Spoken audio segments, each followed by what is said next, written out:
நம்ம வீட்டுல சின்ன சின்ன குழப்பங்களும் சின்ன சின்ன பிரச்சனைகளும் வரத்துக்கு வாய்ப்புண்டு. வீடுன்னு இருந்த பிரச்சனை இல்லாத வீடு இல்ல இல்லைங்களா? இந்த பிரச்சனை எல்லாம் வந்து தீர்ந்தாதான் நான் நிம்மதியா இருப்பேன், சந்தோஷமா இருப்பேன் அப்படின்னா அந்த மைண்ட் செட்டை மாத்திக்கோங்க.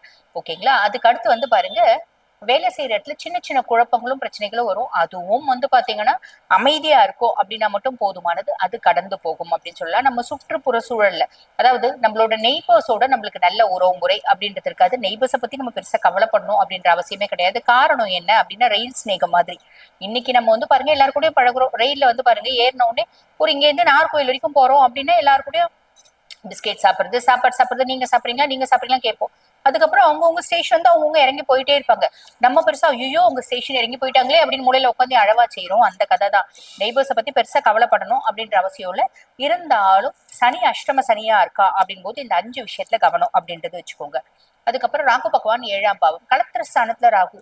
களத்திரஸ்தானத்துல ராகுமா குருனோட பார்வை இருக்கு, கவலைப்பட வேண்டாம். நீங்க உங்களோட லைஃப் பார்ட்னர் மூலியமா திடீர் தன பிராப்தி, ஒரு அதிர்ஷ்டம் அப்படின்னு வரதுக்கு வாய்ப்பு உண்டு. அதே மாதிரி நீங்க பிசினஸ் செய்றீங்க அப்படின்னா பிசினஸ் பார்ட்னர் மூலியமா ஒரு அதிர்ஷ்டம் அப்படின்றது வரதுக்கு வாய்ப்பு உண்டு.